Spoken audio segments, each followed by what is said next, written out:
ஓம் Saravanabhava channel வாயிலாக உங்களை சந்திப்பதில் பெருமகிழ்ச்சி அடைகிறேன். இன்றைய பதிவு நவம்பர் மாதத்துக்குரிய ராசி பலன்கள்.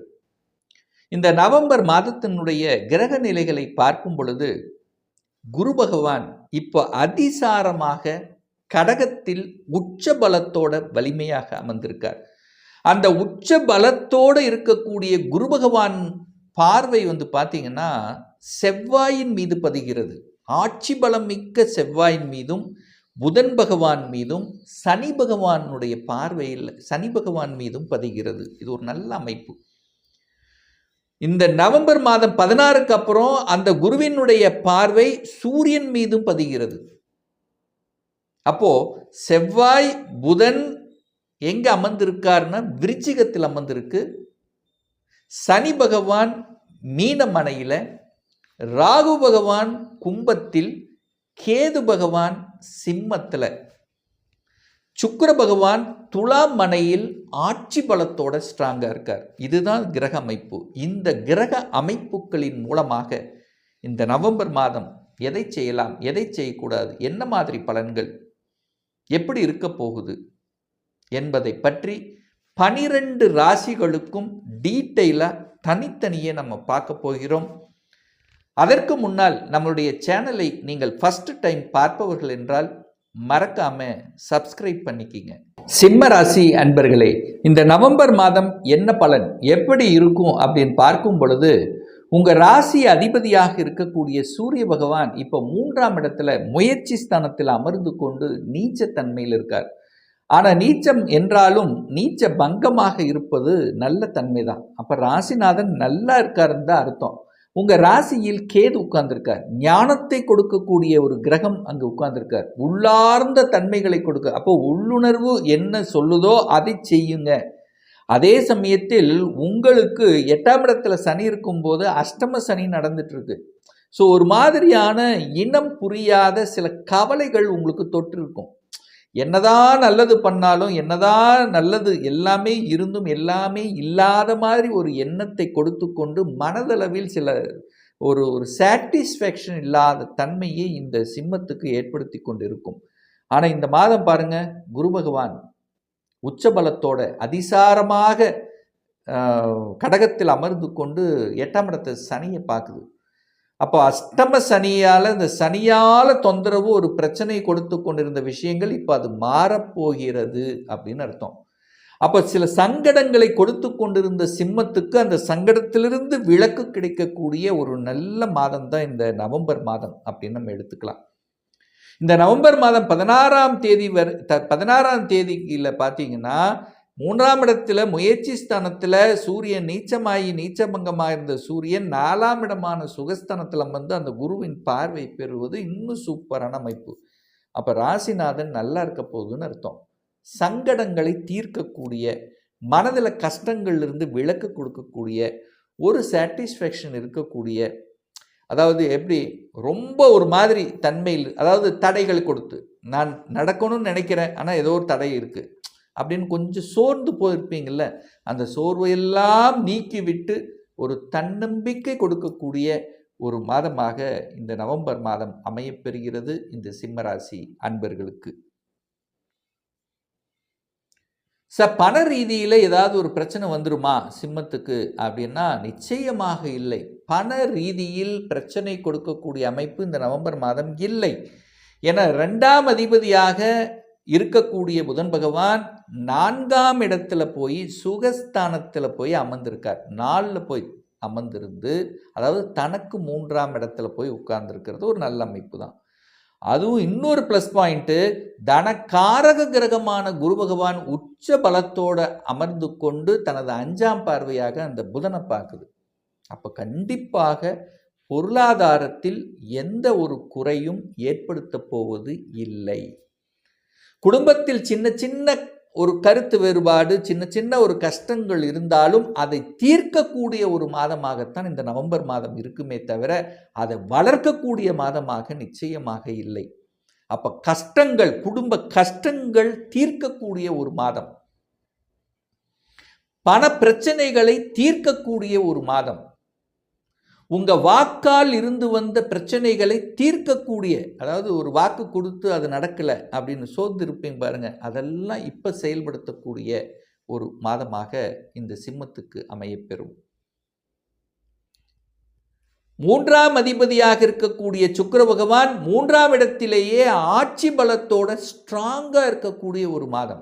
இப்போ தைரிய வீரி துணிச்சல், அதாவது துணிச்சலோடு இருக்கக்கூடிய ஒரு மாதம். 3ஆம் அதிபதி ஆட்சி பலம், 4ஆம் இடத்தில் செவ்வாய் பகவான் ஆட்சி பலம். செவ்வாயும் பார்த்தீங்கன்னா அதாவது வீரத்துக்கான ஒரு கிரகம் அப்படின்னு சொல்லுவோம் பாருங்க. அப்போ செவ்வாயும் ஆட்சியோடு இருக்கார், முயற்சி ஸ்தானாதிபதி ஆட்சியாக இருக்கு. அப்போ என்ன, துணிச்சலோடு முயற்சியோடு செயல்படக்கூடிய ஒரு நல்ல மாதம் தான் இந்த சிம்மத்துக்கு. அதனால் சோர்ந்து போக மாட்டீர்கள். துணிச்சலோடு இறங்கி சாதிக்கணுங்கிற அந்த தன்மையை கொடுக்கக்கூடிய ஒரு மாதம் தான் இந்த சிம்மத்துக்கு அப்படின்னு சொல்லுவேன். ஒரு சிலர் வீடு வண்டி வாகனங்கள் வாங்குவது இதெல்லாம் செய்யலாம். ஏன்னா நிலத்துக்கு காரகன் ஆட்சி பலம், வீடு வண்டி வாகனத்துக்கு காரகன் அப்படின்னா சுக்கிரன் ஆட்சி பலம், 2 ஸ்ட்ராங்காக இருக்குது.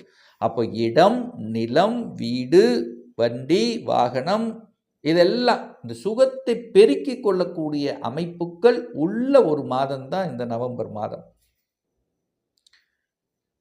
சார், அஷ்டம சனியால் ஏதாவது பாதிப்பு? நிச்சயமாக இல்லை.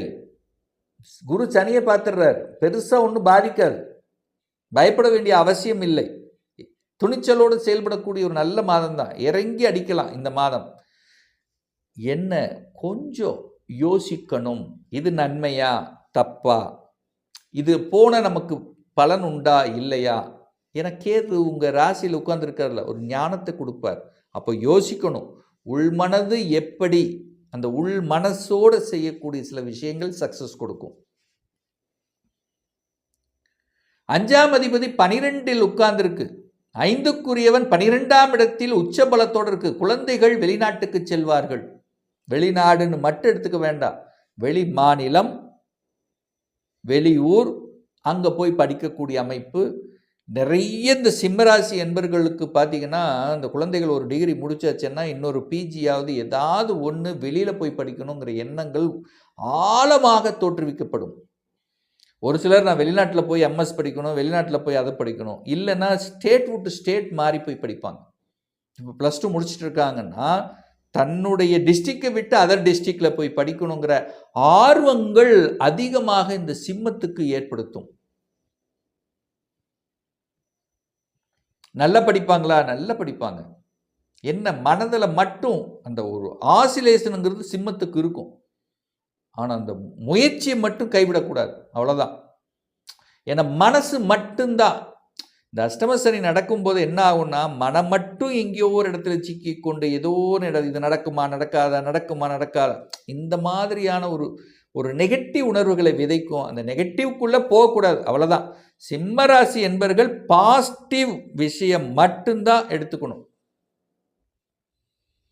கடனுக்கு போகலாமா? கடன் கூப்பிட்டு கிடைப்பாங்க, கடன் கிடைக்கும். ஏன்னா குரு 6ஆம் இடத்தை பார்க்குறார், 6ஆம் இடத்தை பார்த்து வலுப்படுத்துகிறார். கடன் கிடைக்குமா? கடன் கிடைக்கும், கேட்ட இடத்துல கடன் கிடைக்கும். ஆனால் கடன் கெப்பாசிட்டிக்கு மேலே போகக்கூடாது. ஏன்னா கடன் கிடைக்கும்ல, அப்போ அதிகமாக வாங்கிட்டீங்கன்னா என்ன ஆகும்? கடனை வாங்கி கடனை கட்டுறது, இப்படி நிகழ்வுக்கு சென்று கொண்டிருக்கும். ஸோ அதனால் கடனை பற்றிய சிந்தனை ஓட்டங்கள், கடனை பற்றிய எண்ண ஓட்டங்கள், கடனை வாங்குவது, அது ஏதோ ஒன்று கடனை பற்றிய சிந்தனைகள் இல்லாமல் உங்கள் ஆழ்மனதில் இருக்காது. கடனை வாங்குங்க, வேண்டான்னு சொல்ல, ஆனால் கெப்பாசிட்டிக்கு மேலே போயிடக்கூடாது அப்படிங்கிறதுல ஸ்ட்ராங்காக இருக்கணும். 7ஆம் அதிபதி 8ல் இருக்கிறதுனால என்ன, 7க்குரியவன் திருமணஸ்தானத்தின் அதிபதி 8ல் போயிருக்கார். சண்டை போடக்கூடாது, கணவன் மனைவி சண்டை போடக்கூடாதுன்னு சொல்லுது. 7க்குரியவன், 7ங்கிறது கணவன் அல்லது மனைவியை குறிக்கக்கூடிய இடம். அது போய் 8ங்கிறது இருக்கிறதுனால வலியை கொடுக்கக்கூடிய இடத்துல இருக்கிறனால உணர்வு ரீதியில் சண்டை போடக்கூடாது. ஆனால் பொருளாதார ரீதியில் திடீர் அதிர்ஷ்டத்தை கொடுக்கும். திடீர்னு வேலை கிடச்சிரும், திடீர்னு வேலை அமைக்கும், கணவன் வேலை சேஞ்சஸ், உத்தியோக சேஞ்சஸ், இதெல்லாம் அமைச்சு கொடுக்கும். அதில் எல்லாம் எந்த குறைபாடு இல்லை. ஆனால் உணர்வு ரீதியாக, உள்ளம் ரீதியாக மட்டும் ஒரு சில விஷயத்தில் கொஞ்சம் விட்டு கொடுத்து அந்நோனியத்துடன் செயல்படணும் அப்படிங்கிறத இந்த சிம்மராசி என்பர்கள் கணவனாக இருந்தாலும் சரி அல்லது மனைவியாக இருந்தாலும் அறிந்து கொள்ள வேண்டும், புரிஞ்சுக்கணும். இந்த விஷயம் மட்டும் விட்டு கொடுக்கணும் அப்படிங்கிற விஷயத்துல மட்டும் ஞாபகத்தில் வைத்துக் கொள்ளுங்கள். இந்த நவம்பர் மாதம் சிம்மராசி என்பவர்களுக்கு 9ஆம் அதிபதியும் 10ஆம் அதிபதியும் ஆட்சி பலம், பாக்யாதிபதியும் தொழில் ஸ்தானத்தின் அதிபதியும் ஆட்சி பலம். அப்போ வேலை மாறிக்கலாமா சார்? தாராளமாக மாறிக்கலாம். இன்னொரு வேலையை அமைச்சுக்கிட்டு மாறிக்கிங்க. அதுலேயே ஒரு கன்ஃபியூஷன் இருக்கும், சார் மாறலாமா வேண்டாமா, எனக்கு பிடிக்கல, ஒரே ஒரு குறைபாடு இருக்குது, என்ன வேணால் இருக்கட்டும், மனம் சாட்டிஸ்ஃபேக்ஷன் இல்லாத தன்மை தான். சிம்மத்துக்கு கண்டிப்பாக ஒரு சாட்டிஸ்ஃபேக்ஷன் இருக்காது. மனசு எங்கேயோ ஒன்று எதையோ ஒன்று போட்டு அழைச்சிட்டு இருக்கும். வேலை மாறணுமா அப்படின்னு டிசைட் பண்ணிட்டீங்களா, இன்னொரு வேலையை அமைச்சிக்கிட்டு தான் மாறணுங்கிறதுல ஸ்ட்ராங்காக இருங்க. டக்குன்னு மாறிட்டு அப்புறம் போய் நான் வேலை பார்த்துக்கலான்னா அப்புறம் கன்ஃபியூஷன் ஆயிரும். 1 மாதம் 2 மாதம் டென்ஷன் ஏற்படுத்திடும். ஸோ இதை மைண்டில் வச்சுக்கிட்டு செயல்படுத்துங்கள். ஸோ 12ஆம் இடத்தில் குரு இருக்கார். 12ல் குரு இருக்கும்போது என்ன பலன் சார்? நகர்த்துங்க சார், ஊரை விட்டு வெளிநகர்த்துங்க சார். வெளிநாட்டு போகலாம், வெளிநாட்டு போகக்கூடிய அமைப்பு இருந்தால் தாராளமாக வெளிநாட்டு போகலாம். வெளிநாட்டில் வேலை போய் பார்க்கலாம். ஊரை விட்டு நகர்த்தும், ட்ராவல் பண்ண வைக்கும், அதர் ஸ்டேட்டுக்கு போக வைக்கும். இந்த மாதிரி மாற்றங்களை கொடுக்கக்கூடிய, முதலீடுகளுக்குள்ளே என்ட்ரி ஆகக்கூடிய இதெல்லாத்தையும் கொடுக்கும். அப்போ வெளிநாட்டு தொடர்புகள் கொடுக்கக்கூடிய ஒரு நல்ல மாதம்.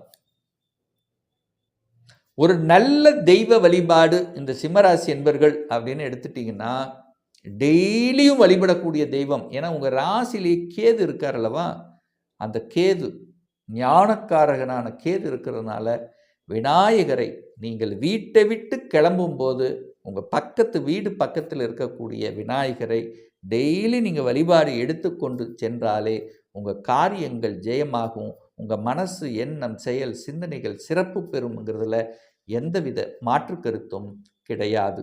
ஒரு துல்லிய பலன் வேணும். இந்த 2025 சொந்த தொழில் செய்வதற்கான கொடுப்பினை இருக்கிறதா, இல்லை வேலைத்தானா என்னுடைய ஃபியூச்சர், அப்படி வேலையில் இருக்கும்போது எப்போ எனக்கு இடமாற்றம், ப்ரமோஷன் கிடைக்கும், திருமணம் தடைப்பட்டு கொண்டே இருக்கிறது, எப்போதான் திருமணம் நடக்கும், எப்போ எனக்கு குழந்தை பாக்கியம் கிடைக்கும், எப்போ நான் வீடு கட்டுவேன், இதையெல்லாம் தெரிஞ்சுக்கணும், என்னுடைய ஜாதகத்தை பார்க்கணும் என்று விருப்பமுடைய அன்பர்கள் டிஸ்பிளே தெரியக்கூடிய நம்பருக்கு வாட்ஸ்அப் மூலியமாகவோ ஃபோன் கால் மூலியமாகவோ தொடர்பு கொண்டு நேரடியாகவோ அல்லது ஆன்லைன் மூலமாகவோ கன்சல்டேஷன் எடுத்துக்கலாம். நம்முடைய அலுவலகம் கோயம்புத்தூரில் அமைந்துள்ளது. பிரியர் அப்பாயின்மெண்ட் வாங்கிட்டு நேரடியாக கன்சல்டேஷன் எடுத்துக்கலாம். நிச்சயமாக இந்த பதிவு ஏதாவது ஒரு ரூபத்தில் உங்களுக்கு யூஸ்ஃபுல்லாக இருக்குங்கிறதுல எந்தவித மாற்று கருத்தும் கிடையாது. மீண்டும் ஒரு நல்ல பதிவில் உங்களை சந்திக்கும் வரை உங்களிடமிருந்து விடைபெறுவது உங்கள் அஸ்ட்ராலஜர் டாக்டர் சதீஷ்.